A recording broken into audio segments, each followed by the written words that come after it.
So hi, my name is Steph from Behind BC Wine, and I'm here with Sheri from Off the Grid Winery. So I'm going to get her to share a little bit about herself. So I'm one of the owners at Off the Grid Winery. I'm also the winemaker, among other jobs. When you're a small family-run business, you kind of do a little bit of everything around here. So I was born and raised in Kelowna. I actually started my career as a chef. I opened my first restaurant when I was 20. And we operated that for 10 years here in West Kelowna. And so we had bought this property for my husband's great auntie and uncle. It's been in the family for 105 years this year.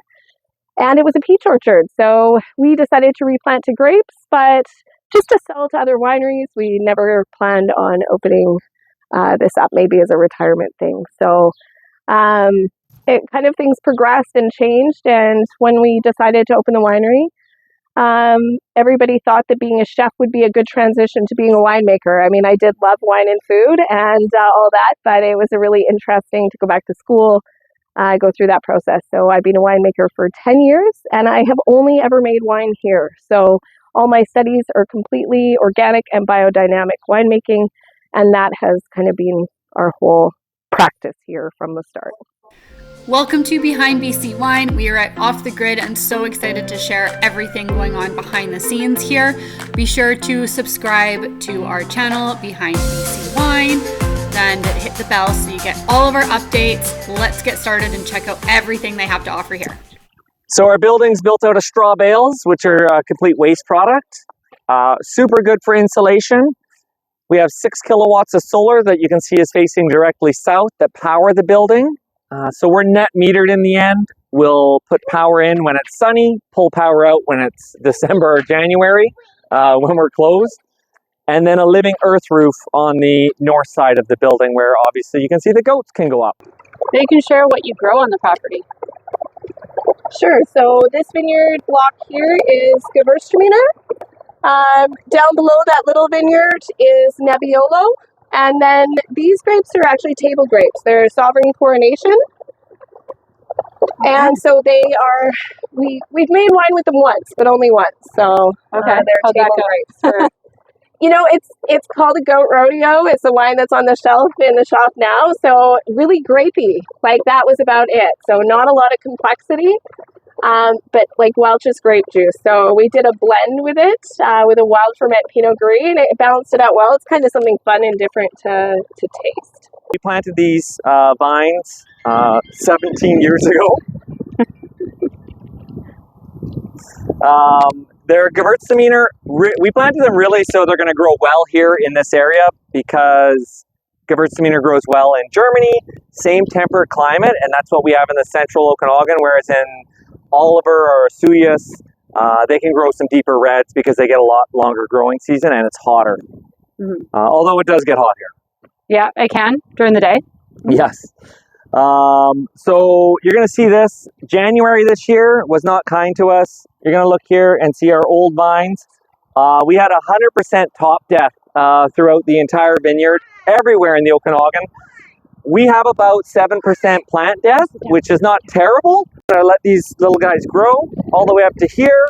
Next year, we're going to trellis them again, and we should have a crop next year. So 1 year and 3 months from now, or 4 months. Okay, yeah. Hot topic of the year is always, how are your vines? I'm really happy. There's lots of green, there's so a lot really of green. Positive. We definitely do not have any grapes this year, though. Luckily, we were shut for a fire last year in August. Yeah. So we do have enough wine in tanks and in barrels. We're going to make it through this and next year. As long as this winter is good, we should be good. Awesome. That sounds great. Can you tell me a little bit about some of your sustainability practices here in your vineyard? For sure. So big thing for us, organic, very easy to tell an organic vineyard. There's weeds. Yeah. It is the toughest thing for us to deal with. So what we're going to have here, we don't use herbicides or pesticides. Yeah, we don't use herbicides or pesticides anywhere on the property. What we're going to have is compost here. So this is just, this is cow manure and shavings. And it's composted down just 120 meters that way, my uncle does our composting. Grape skins, any waste product that we can, we just compost back into the soil. Okay. Excellent. You ready Moving to on? go? Let's jump on and we're going to go check out the production facility. So you're going to see temperature on all these. So we're all cold fermentation. If you come into a winery and smell beautiful aromas, that's all the beautiful aromas leaving the wine. So you want it very sterile. You don't want to smell anything in a winery because you're going to be losing the wine. Yeah. We shouldn't smell too much in here because all these are pretty much empty right now. So temperature is really important, and that's because the yeast creates. Does anyone know what yeast does when it eats sugar? Produces CO2. Yes. CO2, heat, alcohol. Yeah. We want to control that because if the yeast get too vigorous, you can boil the wine and just it takes all the aromas out of it. So it's all. There's a couple things you can do if you have Mission Hill money. You have a thermostat on the wall that says tank 1, and you turn it to 21 degrees, and it pumps glycol through a cooling jacket, and it just keeps your wine here. If you're in a smaller winery like us, we still have cooling jackets. We'll just water our vineyard, so plug a hose into here, plug another hose into there, and let the cold water run through, and it cools it. If you're panicked and you're like, oh my goodness, this is so vigorous, you could dump dry ice in. Just open it up, dump dry ice into it, or you could even dump in like 4-liter milk jugs that are frozen, like just ice cubes, but not ice cubes. And that would help cool it down. And once the yeast cools down, it gets less active, right? So it's like really active, and then it's just like us. You're cold. You're kind of I don't know. Yeah. More lethargic. Yeah, more lethargic. Yeah, that's it. One reason white wine's less expensive, we don't have to use a barrel, or usually don't use an oak barrel, but create your wine, crush it, ferment it, bottle it, you can sell it in the spring. Red wine, it's going to take longer, right? Like some of our red wines are 2-3 years old, so you're longer process, you have to take care of it longer, and also use that $1,300 barrel. Being only 16 acres, we'll just get 16 people or so together. We'll pick all the grapes, bring them up in a lovely bin. We're going to dump them in this conveyor belt here at the bottom. And what happens is it trucks up that belt and into the crusher destemmer, which is right here.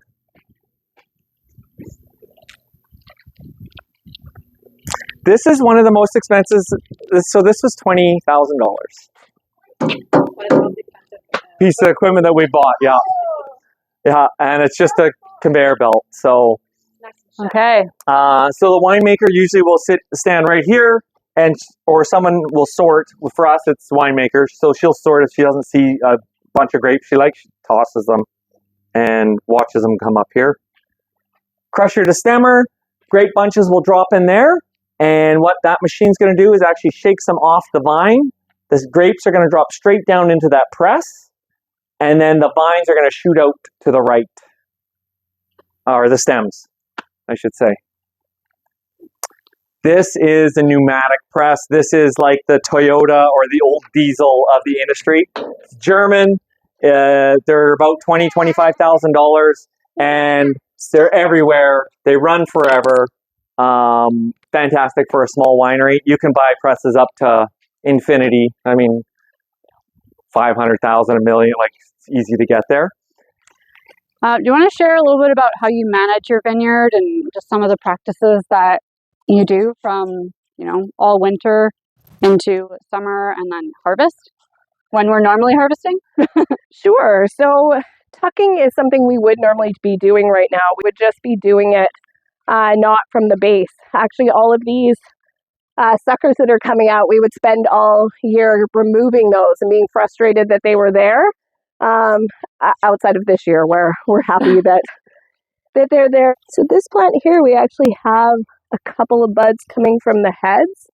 Ooh. Where most of these are generally all coming from the base as suckers. So we're hopeful on those top ones, but there is still a good chance they might collapse under water stress here once we hit the heat. But we're feeling pretty confident about the bottoms. There's the odd random grape. These won't be really viable for us, but it is nice to see. It gives you a little bit of happiness. Totally. Always exciting when you see something growing Some after the weeds, winters that we've had. the weeds never seem to die no matter what happens. They, it doesn't matter what kind of winter we have there. They're in full. So we make our own compost. And one of the reasons that we think I think we've only got about 10% plant death in our vineyards. Some a little less, some a little more, but we do add compost to the vines at the end of the season and the beginning. So you can see a little bit of that still here. And we think that protected the base of our plants. It's the only really thing that explains why we have maybe some more growth than some other places do. Okay. So that is something that we do to add nutrients. Generally, we would be removing leaves as well as bunches at this time of year. So we would be pulling leaves out. We would try to make room for sunshine for our grapes. Yeah. We would try and create some better airflow to protect from the powdery mildew. That's something that we kind of fight in all of our vineyards here. Yeah. Are you not pulling as much right now then because there's no grapes? We're not. So we're not even removing leaves. And one of the things we're doing is, this is way too much. Like, we will hope to go down to maybe 4 of these shoots by the end of the year. But we also don't want our plants to grow too vigorously. So if you want to have a proper new cane for next year, something that's going to be thick and it's grown too fast isn't what you want. So not only does a cane that's grown slower give you better cold hardiness for future, but it also provides you a better place to have where the fruit is going to grow next year. So our goal with keeping all this is to hopefully, if we've gone down to 4 right from the start, they would have grown so aggressively because the plant has so much to give. Yeah. So leaving all this, we're hoping we'll be able to sort through this kind of in September and figure out which ones are going to be our best option for next year. Some of the plants, we've only got 1 or 2, but a lot of them have been pushing more. So also we're not as worried about damaging them. If we lose a couple of them while we're mowing, then leaving the extra is kind of what our plan has been moving forward. So everything's a little up in the air. Nobody's really been in this situation before, so it's your best thought process, and we'll see whether it was the right thing to do when we get there. Trial and error. Yeah. Yes. You read the textbook, and then almost everything you do is slightly different because every year has been different. This is a textbook year in the vineyard, and that's never happened again. So it's like, take what you know and then hope to meld it with other people that have tried different things, new ideas, and hopefully we will, not be in this situation again, or not for another decade or so. Yeah, that's what we can hope for sure. Maybe can you explain a little about your terroir here? Like, what makes it special? What makes it such a great spot to grow? Sure. So we are a total gravel bench up here on Glencoe. So what we've done in this vineyard is we actually brought in a mixture of clay and topsoil on top of the gravel. So just a little bit from different areas in West Kelowna, but enough to help us keep some water moisture. The gravel is great for heat. It's great for different flavors in the grapes, but it also, you need a little bit of nutrients and something to hold on to what you're inputting into the vineyard. So we actually also grow different cover crops in here. This year, not so much, but we interplant different radishes and turnips, not to harvest, but mainly things that repel. So voles so right here you've got a vole hole. We have a population here that gets bigger and bigger, and they can eat at the roots, and you start to see it affect different vines. So, different types of, surprisingly enough, like something like a long-rooted turnip, when it goes bad underground, it bothers them. They don't like the smell of it, so it helps them move on. And different legumes and clovers can also help take their interest elsewhere. So we've tried, we've got sections of our vineyard where we've tried all sorts of different things, different grasses, different whatever, and we're still kind of working on what works best for us. And some things are, really great. And some we tried interplanting potatoes last year and doing a harvest, which we got some, but it turned out to be perhaps more work than it was needed, and it didn't choke out the weeds between the grapes as much as we had hoped for. Oh, So, okay. you're always trying to find a way to not weed as much. By the time this year, we have baby doll sheep that we let out in the vineyard. But this year, the second anything grew on the bottom, they had to go back in because we didn't want them to eat the little bit of life that we had. So that's fair. Weeds are something we're always fighting with in an organic vineyard. All right. Well, let's move into the barrel room. Okay.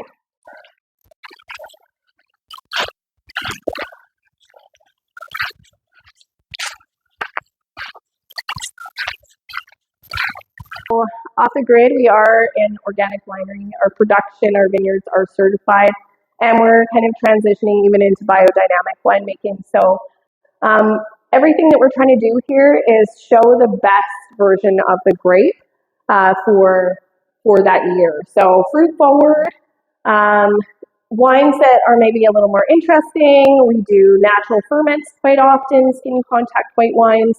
So things that are kind of showing off more about the terroir and the year as opposed to the specific varietal. So minimal intervention. So my goal is always to do as little as I can to the wine.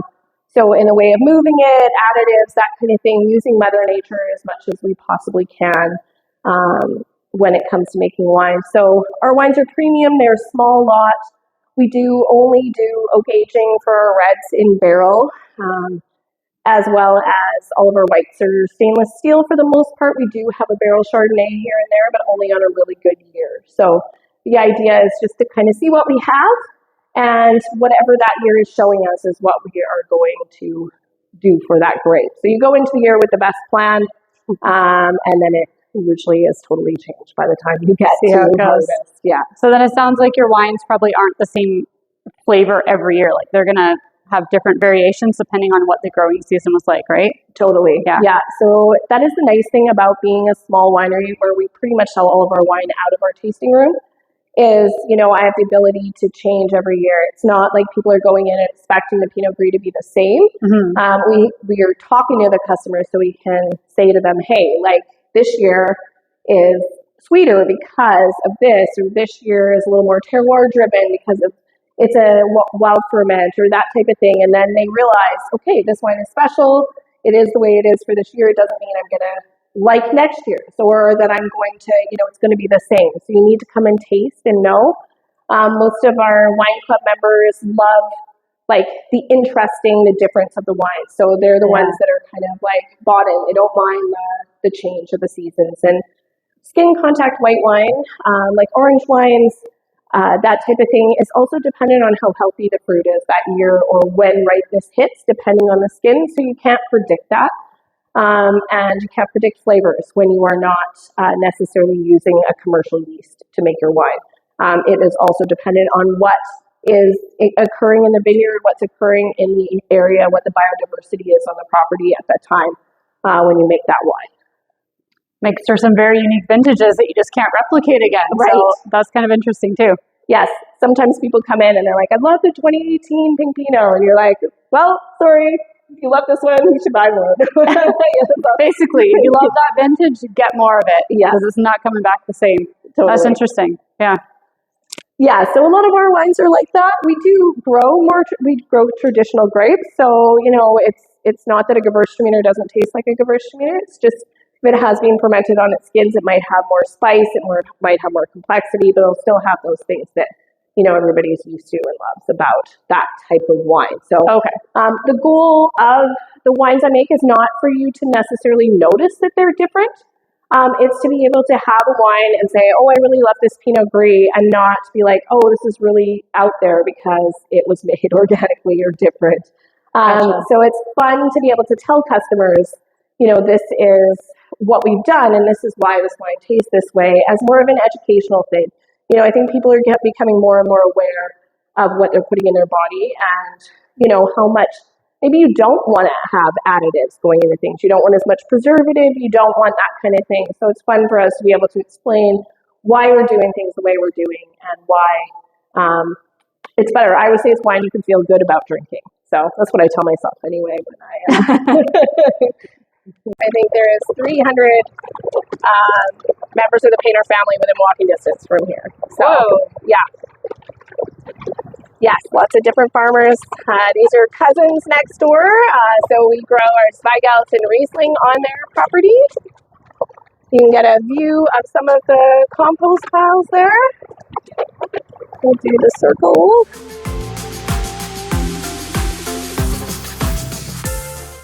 Yeah, so this is kind of stage one. So this is all coming out of our, our barns, our animals, everything else. This is mixed in with chippings, different dirt. We bring down all of our wine lees, all of our skins and seeds. Every time we rack the wine, everything is added back into the compost pile. So it takes us about 5 years to go from here to our final stage, which this pile up here is going to be ready by November to put on at the end of the year here. But we just had 2 other piles that we moved out. So yeah, you can see the progression, how we're getting closer and closer to dirt. So this pile will get turned quite a bit.